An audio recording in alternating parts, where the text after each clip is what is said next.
the CARES Act and SBA loans and how it could impact you and your agency. We have over 200 people registered for this event today.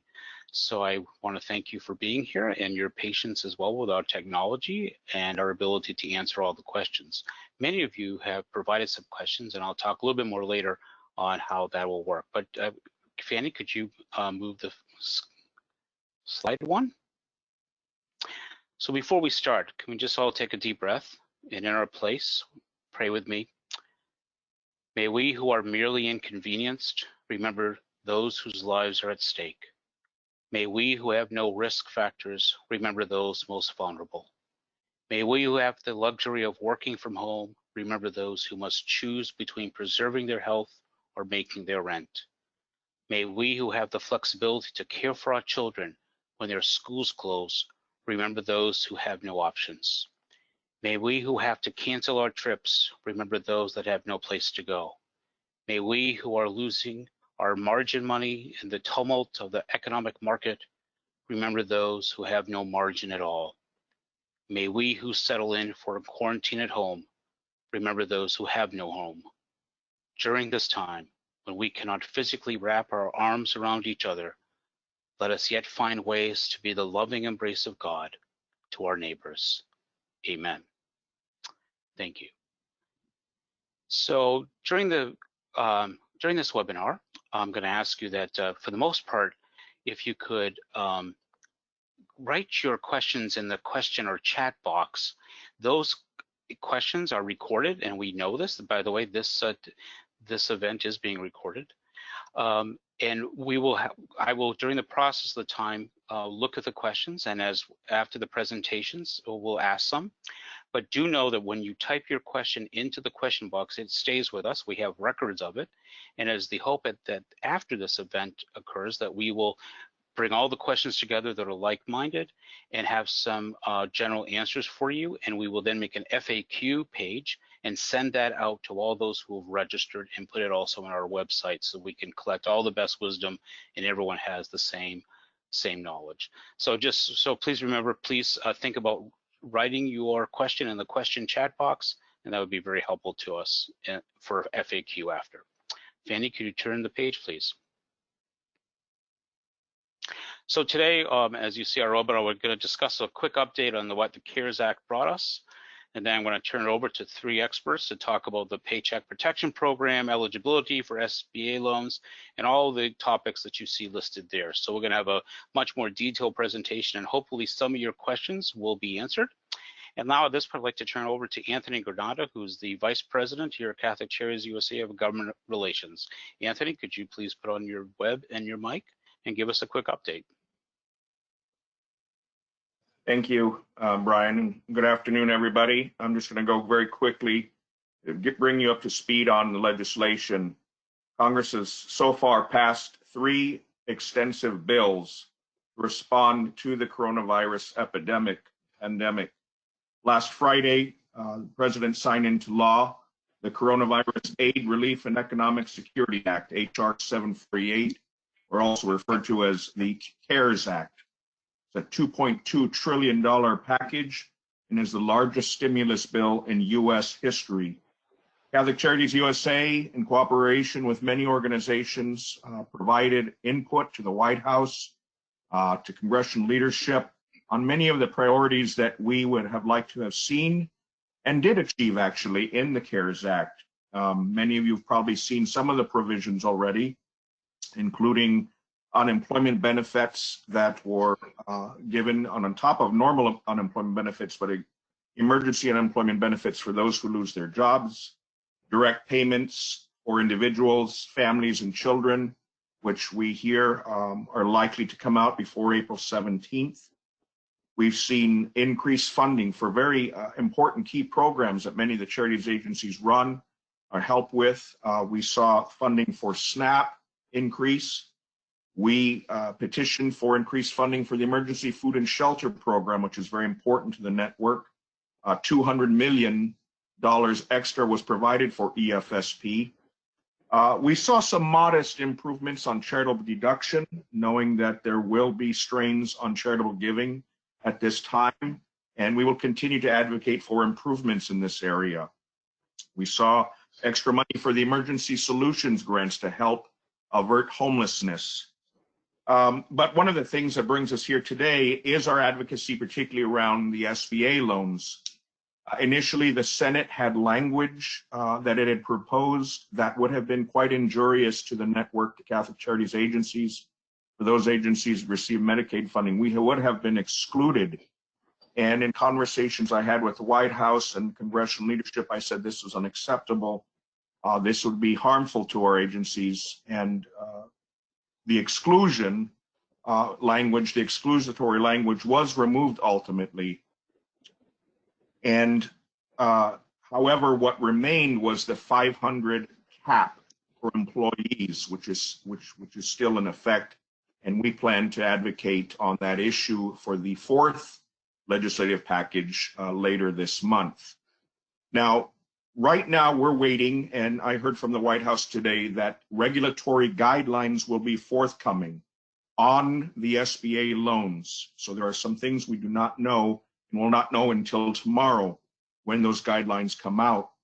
The language that did pass was vague enough to raise some questions, which we'll address here today, about the potential impact on the network, on Catholic Charities agencies, who can participate, how, and some of those specifics. And so I just wanted to provide this brief overview, but today we have some great collaborators and experts who will help answer some of these key questions. So appreciate your time today. Thank you very much. Thank you, Anthony. And Fanny, if you could change the next slide. I'd like to now introduce one more slide. I'd like to now introduce John Balco from Aaron Fox and his team. Aaron Fox is a consulting group that we work with very closely here in Washington, are very grateful for their work in government relations and government affairs and policy. So, John, I'll turn it over to you and your team to walk us through what you know right now about the SBA loans and its and other related facts. Terrific. Thank you, Brian. And thank you very much, Catholic Charities USA, for inviting us to be part of this important webinar today. Your timing couldn't be more important, given that tomorrow these applications go live with the SBA. So we're delighted to be able to give you some information about them today. Again, my name is John Bowker. I'm the practice group leader of the government relations practice at Aaron Fox. I also run our pro bono program at the firm, and it's our honor and privilege to represent Catholic Charities USA. First, let me say that I hope you are all safe and well. And I want to thank each and every one of you for the critical work that you're doing on the front lines. And it's very important for us to be able to help support that work. We at Aaron Fox have stood up a task force around the stimulus package and the various loans and benefits that are flowing from it. And so we have been doing a series of webinars and alerts to send out to our clients and friends to make sure that everyone is up to date on exactly what these programs provide. So today we're going to be doing just that, and I'm going to turn this over for the bulk of the presentation to my colleagues Amal Debe and Alex Romero. Amal is a partner in our corporate group and a member of our stimulus task force, and Alex, also a member of the stimulus task force, is in our labor and employment group. Amal is going to talk about the loan programs, and then Alex is going to talk about some of the enhanced benefits that are in the bill, and all of this will be done with an eye toward how Catholic charities across the country can benefit from this. So after the presentation, we'll be fielding your questions, and as Brian said, please type them into the chat box. So with that, I will turn it over to Amal and Alex. Good afternoon, everyone. Again, thank you, John, for the introduction. My name is Amal Debe. I am a partner in the corporate group here at Aaron Fox. As you all know, the CARES Act was enacted last Friday, and since then we have been digging in deep into the statutory text to try to get a better understanding of what's in there and how it impacts all potential applicants. We are still waiting for regulatory guidance, and so a lot of the information that's contained in these slides in this presentation Of course, we're still refining as we get additional information. In fact, just 2 days ago, the Treasury Department put out additional guidelines which were slightly different from what was in the statute, and so we are, rapidly responding. I'll point out throughout the presentation, where things have changed. But again, if you have any questions, please type them in, and we will be happy to respond at the end of the presentation or afterwards in an FAQ. So just a brief overview. There are two potential loan programs contained within the CARES Act that may be of interest to Catholic charities and Catholic charities organizations throughout the United States. The first is the Paycheck Protection Program. I think a lot of folks on this webinar are probably most interested in that, and that is the one that is most fleshed out in the statute. The second is what we call the mid-size loan program. That is a loan program for organizations that are between 500 and 10,000 employees. There's very little guidance in the statute for that program. We will summarize it at the end, and then of course we will follow up as we have more information. So with respect to the Paycheck Protection Program, this is the idea here is to provide a short-term cash flow assistance to small businesses and other eligible entities. 501c3s are eligible entities under the program, and the idea is to help these businesses and employees deal with the immediate economic impact of COVID-19. Loans are going to be made by lenders certified by the Small Business Administration, so this is a critical point. Perhaps the best advice that we've gotten from the Small Business Administration that we are able to pass on to our clients and our friends is to hug your lender. If you have a bank or lender that you have a relationship with, find the loan officer at that bank and make yourself known. They are the ones that are going to be in the position to process these loan applications when the application period opens. And so that they know who you are and that you have your application materials ready and that you intend to file as soon as the loan program opens is going to be critically important. The amount appropriated for Paycheck Protection Program loans is $349 billion, but all indications to date are that there is going to be a run on that money pretty much as soon as the program opens. So, in a first come, first serve environment, it is critically important that people are ready to move and move quickly. Next slide, please. So the PPP loans must be taken prior to June 30th, 2020. Again, the idea is that this is a short-term program.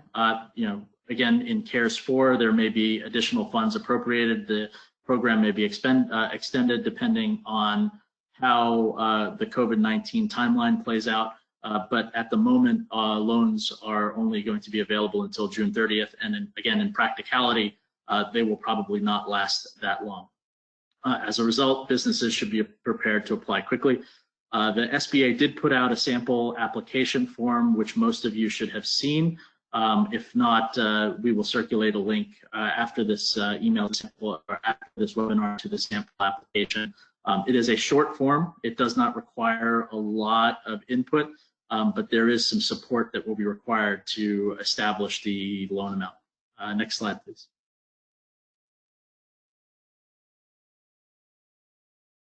So PPP eligible businesses, again, I think of most important to the folks on this call or this webinar are 501c3 nonprofits and 501c19 veterans organizations.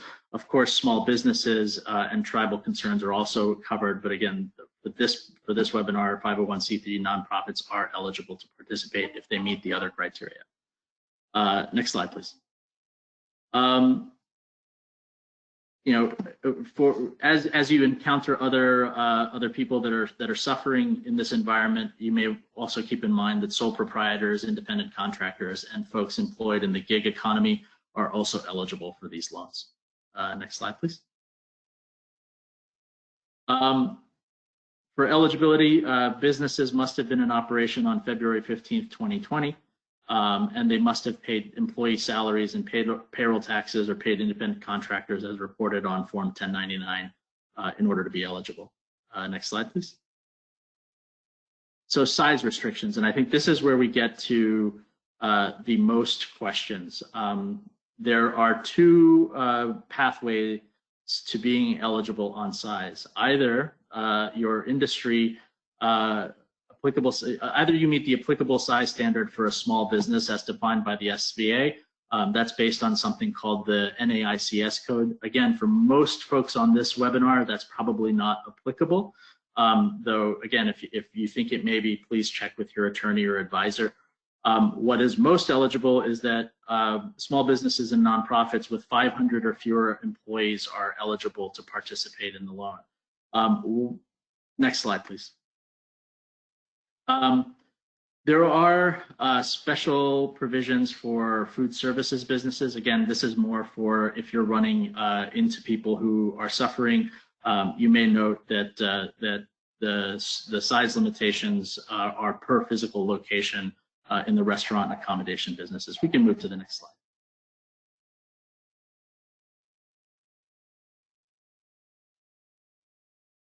So affiliation rules. This is going to be important for the folks on this webinar. Can we go back to that slide, please? Under the SBA's rules, size is aggregated, affiliates are aggregated for purposes of determining the size of the business. Now, in the for-profit world, this is, there are very clear-cut guidelines as to what is an affiliated business. Things like, stock ownership and control are clearly defined. In the nonprofit world, this takes on a bit of a different meaning. And so we have to at the moment, we don't have regulatory guidance on what this is going to mean. We are actively pursuing that. But, again, extrapolating from what we know from the for-profit world, and if you're looking at whether you're affiliated with your diocese, common control or common boards, you may want to look at whether you share a 501c3 number with your diocese. That may be important to you. And so this is something you're going to have to watch out for as you apply. If you have questions, I think what we're doing at the moment is advising clients with questions regarding affiliation to go ahead and prepare the application, disclose potential affiliations truthfully and honestly, and then submit the application as a, again, timing is going to be critical as proceeds may be running out. It is important to note that there were some waivers of the affiliation rules in the statute, specifically for restaurants, hotels, and for franchise businesses. I know that the government relations team at Catholic Charities was looking for an affiliation waiver for charities as well, and they are pursuing that in the 4th round, and we will continue to keep an eye out for that, both in the next set of legislation as well as in the regulations. Next slide, please.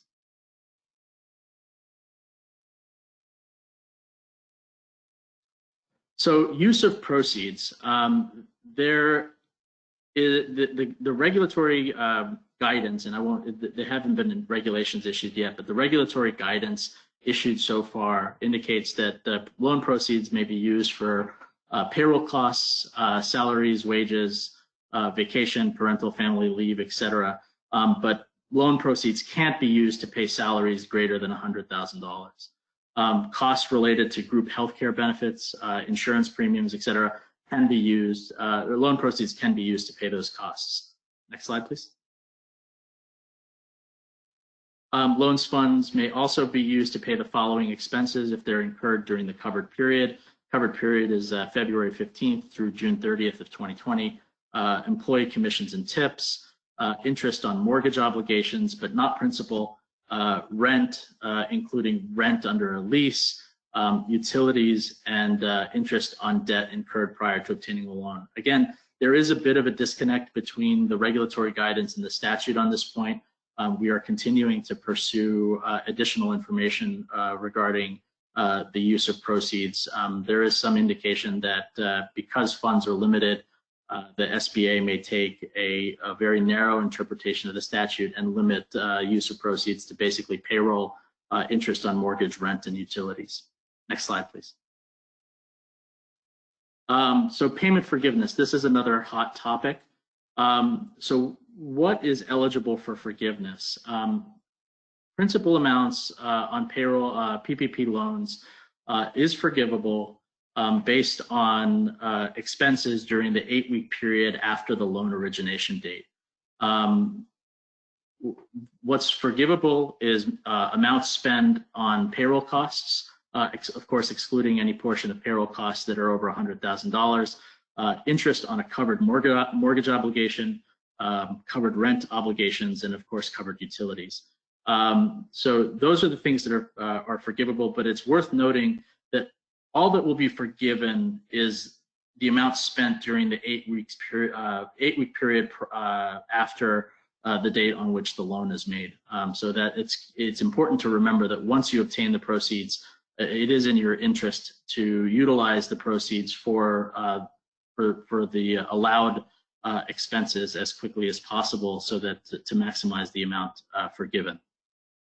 The amount forgiven, of course, can't exceed the principal amount of the loan. And we've received some interesting guidance. This is another place where we've gotten guidance from the SBA, again, not in the form of official regulations, but we have gotten guidance from the SBA that likely, due to high subscription, so they expect a lot of people to take advantage of this program, they've decided to cap the amount forgiven for non-payroll costs at 25% of the total amount forgiven. So if you're eligible for example, $100,000 of loan forgiveness, only $25,000 of that can be for non-payroll costs. There has been a lot of pushback on this point, especially given that the COVID outbreak, the nature of the COVID pandemic has changed over time, even in the weeks since this was enacted. But we'll see if the regulations hold true to this guidance. Next slide, please. Factors that reduce payment forgiveness. So once you establish the total forgivable amount, there are some things that could reduce that amount.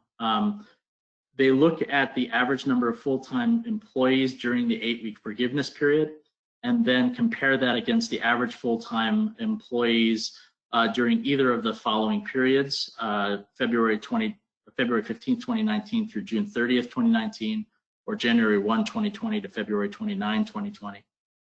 And if there is a reduction in employment or a reduction in salary, then there will be a corresponding reduction in the amount forgiven. Slide, please. There is, of course, an incentive put into the statute to rehire workers. To the extent that there would have been a forgiveness reduction, to the extent workers are rehired prior to June 30th, 2020, or their wages are restored prior to June 30th, 2020, the forgiveness amount won't be reduced. Next slide, please. Applications for forgiveness. After the 8-week forgiveness period, a business may apply for forgiveness by submitting documentation showing how the eligible loan proceeds were used, certification that the documents are true and correct, as well as a calculation of the amount to be forgiven.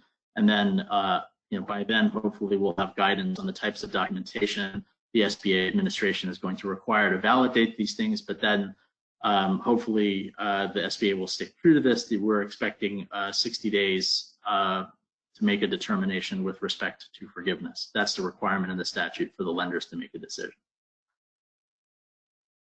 Next slide, please. Forgiveness won't result in cancellation of indebtedness income. Again, probably not an issue for most of the folks on this call, but just something to keep in mind. Next slide, please. Payment deferral. So let's assume that some amounts of the loan that you take out are not forgiven. The balance of that may be deferred for a period of for at least 6 months and not a year.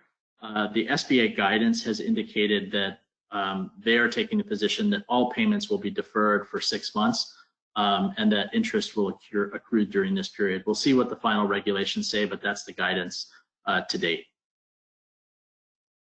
Next slide, please.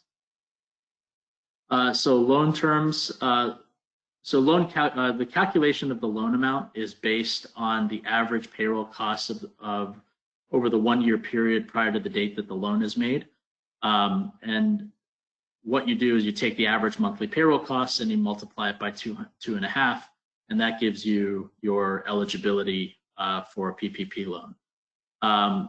It is worth noting that the application that the SBA has put out indicates that most applicants will just look at their total 2019 payroll to determine their monthly average.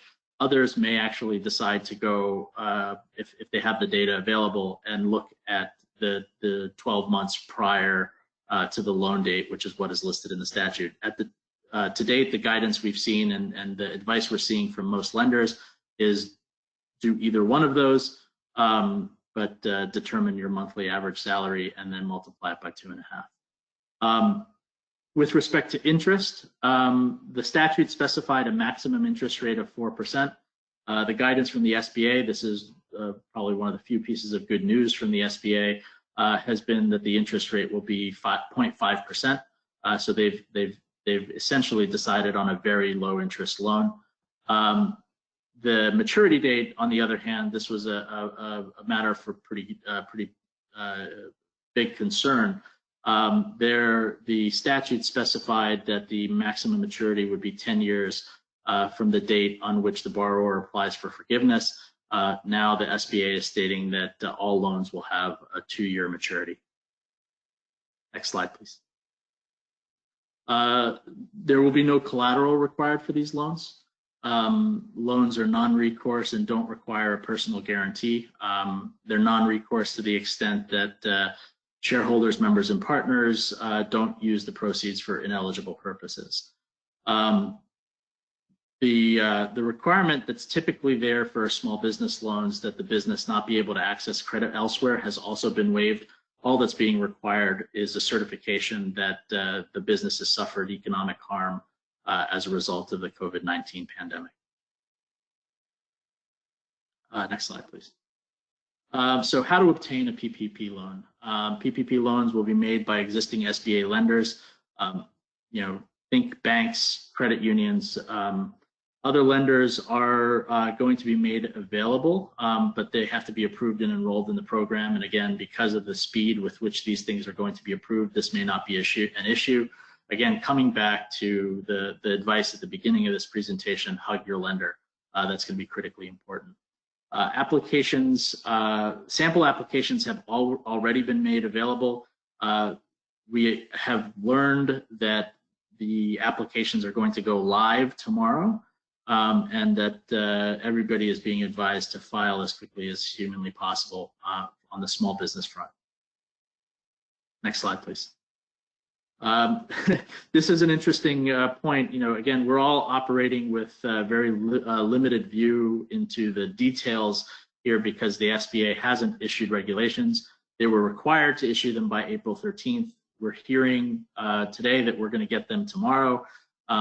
It's, of course, interesting to get the regulations on the same day that you're actually expected to file the application. Lenders are therefore answering questions with questions as well. But I think the idea is that do your best with the information that you have, and speed is of paramount importance in terms of filing the application. We at Aaron Fox will, of course, continue to provide guidance once the regulations have been issued. We may be able to provide better guidance once the regulations have been issued. Our task force is in the weeds on these issues. In addition to reviewing and analyzing, we are also at the forefront of the discussion on these points and will continue to be so. Next slide, please. So now I'm going to talk very briefly about the mid-sized business loan program. For those of you that have more than 500 employees, this may also be of importance. Again, this is a very high-level summary because there has not been any detail put out about this program, and we are hearing now that we should not expect anything for another 10 days on this program with respect to what the $454 billion that has been authorized. But we'll roll through these slides quickly so that you have an idea of what may be available and to keep that on your radar as you are navigating your way through this crisis. Next slide, please. So general program facts, this is contained within section 4003 of the CARES Act. Again, the idea is to authorize liquidity to be provided to eligible businesses, states, and municipalities. Our understanding is that the nonprofits may be accommodated in this program, and so we need to, this is why we're going to continue to keep an eye on this. $454 billion has been authorized for medium and large enterprises, and there is a special focus on medium-sized businesses. So again, 500 to 10,000 employees. The program is going to be administered by the Federal Reserve. And so again, we're not only looking for guidance from the Treasury Department, we're also looking for guidance from the Federal Reserve. They have been looking to put together a Main Street lending program. The statute seems to contemplate working together with that program. And so we're now looking for direction from two different enterprises. We hope to get that as soon as possible. Next slide, please. Eligibility requirements: the recipient must be organized within the United States. The recipient's employees must be located in the United States, or the majority of the recipient's employees, I should say, must be located within the United States. Eligibility for other loan programs. This is really designed to help people that, or help enterprises that have been left out of the PPP loans. And so there is a provision in the statute that indicates that recipients of these loans should not have adequate economic relief from loans or loan guarantees provided elsewhere. This really is capturing the 500 or smaller, 500 employees or smaller that have been taken care of by the PPP. Another piece of eligibility, again, not much of an issue for this group, is no bankruptcies. Restrictions: loan proceeds, again, have to be used to restore the workforce, and there's a certification requirement that the recipient will restore at least 90% of its workforce and all compensation and benefits no later than 4 months after the public health emergency has ended, as determined by the Health and Human Services Secretary. Not much of an issue for this group, but dividends and repurchases of equity will also be prohibited. Next slide. Outsourcing of jobs, again, a lot of these things are not really much of an issue for this group, but outsourcing of jobs, union contracts, and union neutrality will also be restricted. Next slide, please. There are executive compensation restrictions. Salaries over $425,000 in 2019 will be frozen for loan recipients under this program, and they'll be frozen until 1 year after the loan is repaid. There is also a salary reduction for extremely highly paid executives. So if any executives made more than $3 million, they will be reduced to $3 million plus 50% of the excess. So an executive making $10 million would be capped at a future salary of $6.5 million. Again, imagine it's not an issue for much of this group. There was also a severance restriction. If people would like more detail on this, please feel free to contact me after the webinar. Next slide, please. So now we're going to move to my colleague Alexandra, who's going to describe the payroll tax credit and deferral provisions.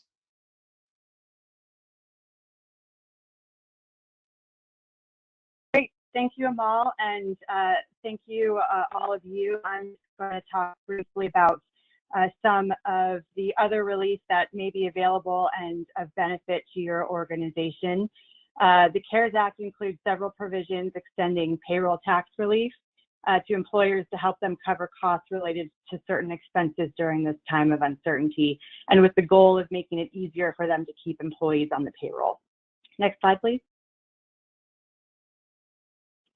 So first, covered employers are eligible for refundable payroll tax credit to cover the cost of providing emergency paid family and medical leave and emergency paid sick leave that they're obligated to provide under the Families First Coronavirus Response Act, the FFCRA, which was the legislative package passed before the CARES Act. Employers are covered if they employ fewer than 500 employees.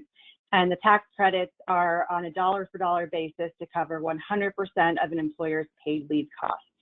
Available tax credits also include qualified health plan expenses, the cost of continuing an employee's benefits during the leave period, as well as the employer's share of Medicare tax paid on the employee's leave wages.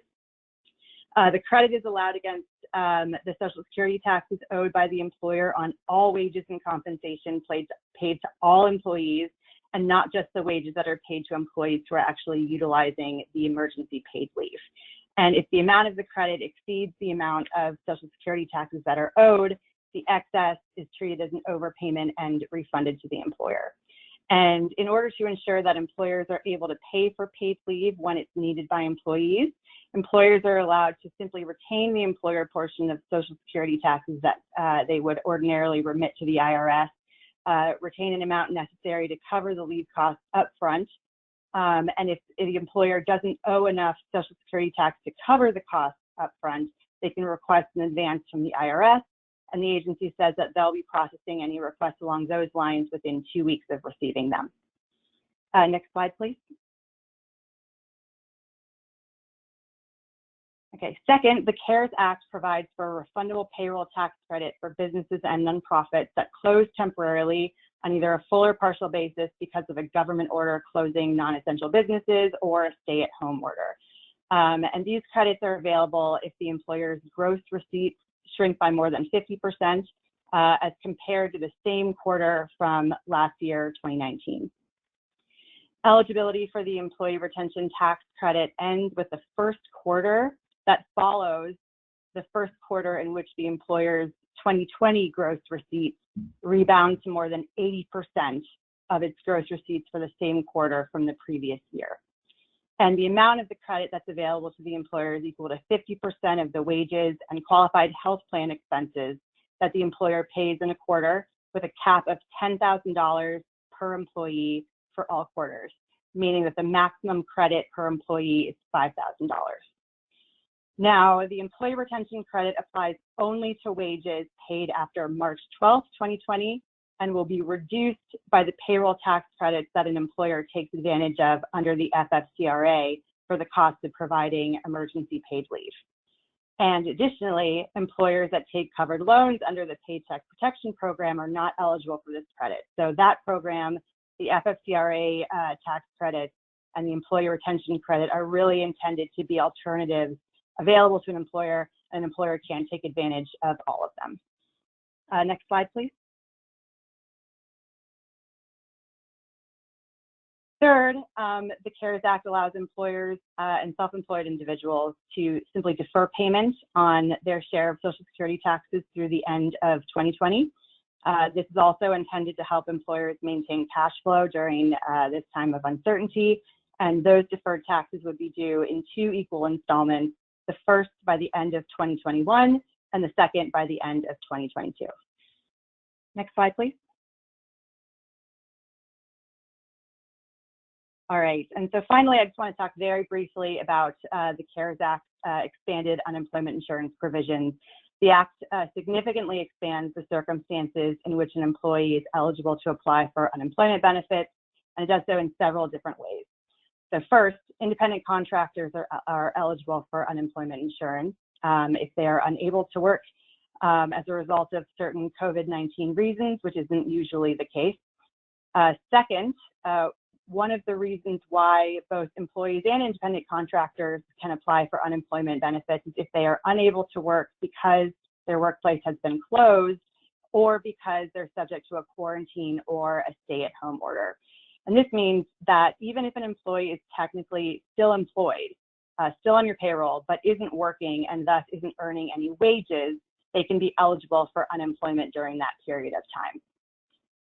And in addition to that, employees are also eligible for unemployment insurance if they have to quit their job for some COVID-19 reason.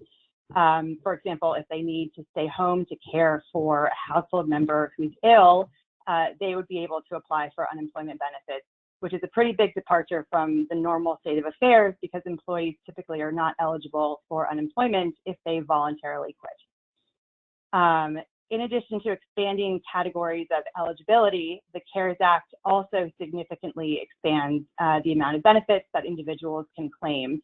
And through July 31st of this year, unemployed individuals will receive an additional $600 on top of the normal amount of benefit that they would be entitled to depending on their jurisdiction. So given this, and this is something we've been getting a fair number of questions about, there could be some circumstances where employees can receive more than 100% of the wages that they would receive simply by performing their job, which does create some situations where it may be more beneficial for employees facing furloughs or temporary layoffs to leave their jobs and instead apply for unemployment insurance benefits.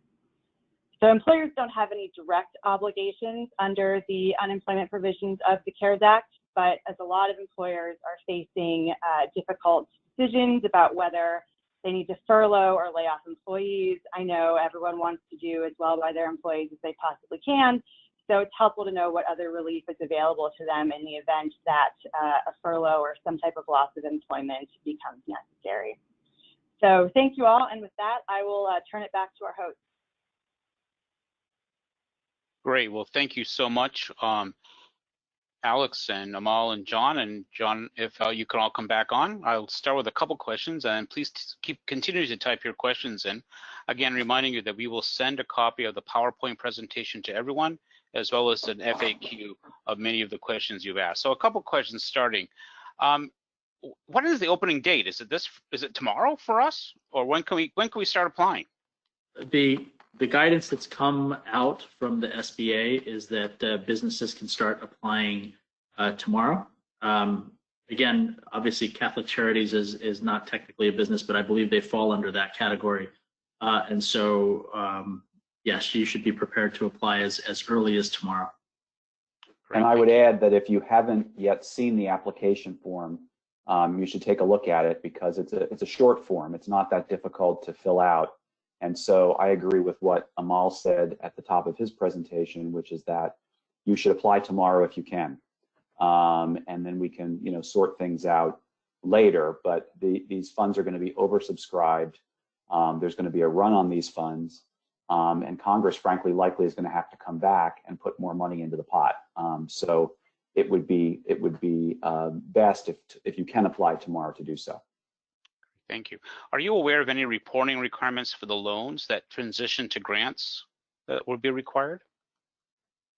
So when you say transition to grants, I assume that you mean the forgiveness provisions.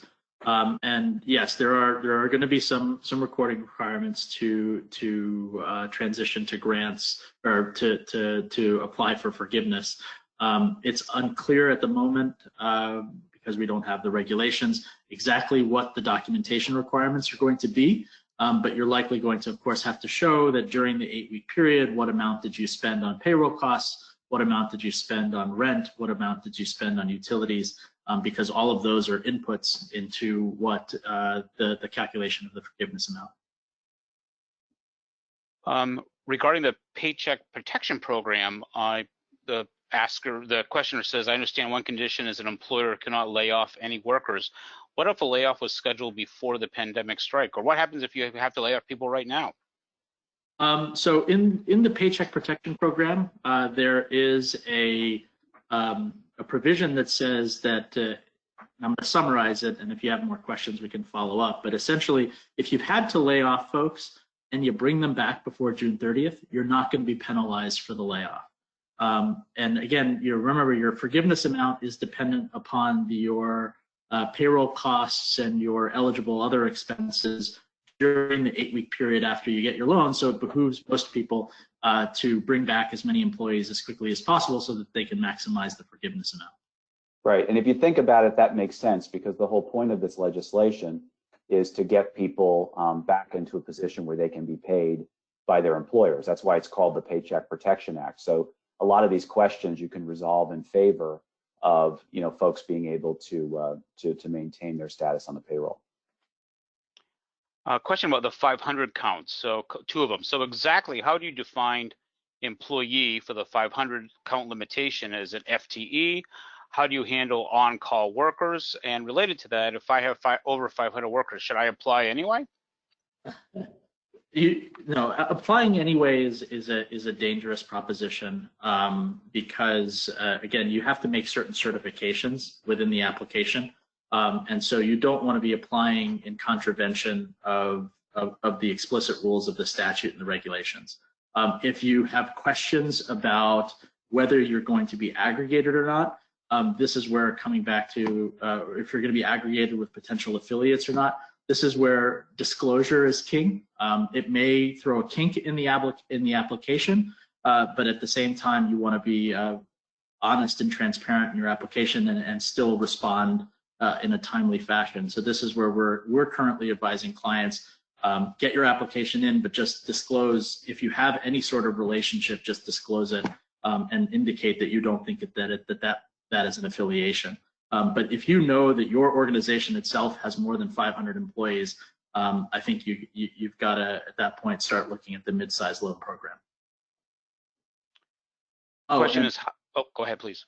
No, and you were asking about the calculation of what counts as an employee. If you can move on to the next question, I'm going to actually take a look at that in the statute, and I'll circle back. Okay. Well, and it's also related to counting numbers about payroll related to employees who are reimbursed through contracts funded by any governmental money, like state, city, federal. Should they be included in the calculation as well? Continue. That may get flushed out in the regulations. There at the moment is no specific guidance that says just because you have a grant or some other money that is specifically allocated to a particular employee, that doesn't count towards your payroll. And the best example from the for-profit universe that I can proffer is that the statute explicitly includes tips. So if you think about it from a for-profit business standpoint, the restaurant owner is not paying the employee's tips, the customer is. But the statute includes that amount in the calculation. So similarly, if there's a grant that's funding a particular employee, it doesn't seem that the statute contemplated that would be excluded from the amount of the payroll in determining the loan amount. Again, it may be difficult then to claim forgiveness for that amount later on because you're not using those proceeds to pay employees, but you may still have access to that money. Right, I agree. There's nothing in the statute whatsoever that speaks to this. It likely will be dealt with in the regulations, but again, I wouldn't be surprised if it's resolved in favor of paying folks. Great. A question that's probably on the mind of a lot of Catholic charities or Catholic institutions is that their agency's 501c3 tax-exempt status comes from the group ruling with the USCCB in the official Catholic directory. Would they have a separate EIN, however? How do you think that affects the whole affiliate status? I'm going to leave that one to the corporate lawyer. I'm sorry, could you repeat the question again once, please? Sure. So many of our Catholic charities agencies have their tax-exempt status coming from a group ruling with the Bishops' Conference, but they have their own separate EIN. How do you think that may impact any of our affiliate status that you mentioned above? And this is where we're really waiting for the regulations. All of this analysis on affiliation is a totality of the circumstances analysis, and that's the same in the corporate context as well. And so if you have a common tax-exempt ruling, then it's certainly not a good fact for you when you're trying to say that you're not affiliated with another organization. That being said, if you have an independent board, if there's very little influence from the other organizations, you may be able to establish that they're independent. At the moment, we just don't have enough information in the form of regulatory guidance to say definitively that the common 501c3 number is not a problem versus versus independent boards. We just don't know. Another question, should our agency apply for a PPP loan if my agency has a surplus and is funded by Medicaid, Medicare? Or would this be not similar to applying if my program salaries will be reimbursed by a federal grant? Any thoughts on that? Like double dipping is the question. The best way I can answer that question, I think, is to say there's nothing in the statute that requires you to say you don't have money and therefore you need this to survive. What the statute requires is that you have been adversely impacted by the pandemic. And so I can't say one way or the other whether you should or shouldn't apply. On a can or cannot, just because you have cash in the bank doesn't mean that you are ineligible for application. Right. Do you happen to know what date the 500 employee count is going to be the cutoff? Which date? Is there a date specific to when 500 persons were on your payroll? Do you know by any chance? There is an average period within the statute. It's looking at the pre-February 15th date. I can circle back in the frequently asked questions with a more specific answer on that. Another question. Are we actually applying directly to SBA or are we applying to a bank? You are applying to a bank who is going to serve as a conduit to the SBA. The banks have been essentially deputized by the SBA to process these applications. So unlike traditional 7A loans, where the bank would put together the application, underwrite it, and then send it off to the SBA to bless it, our understanding is that the banks are going to process the application from start to finish, say that we've signed off on this loan, and simply send it to SBA. That's how they're planning to get the money into the hands of the people as quickly as humanly possible. Right, and there's some 800 SBA lenders around the country. So it's highly likely that lenders you deal with now are probably SBA lenders. So it's very important what Amal said earlier, that you should quote unquote hug your lender and make sure that you are talking to them right now. These are folks who know you. It will be in their best interest if they've already lent money to you for you to be able to continue to survive. So they will want you to be able to get these loans and to continue to be able to operate. So if you haven't already started talking with your banker, you should do that now. Another question, charities don't necessarily have real-time donations directly tied to current activities. We expect near future reductions, however, in support. Is that what we can show as suffering a negative impact? So this is a certification requirement. I think that this is going to be a judgment call absent additional clarification in the regulations, and I suspect that the regulations won't get into this point.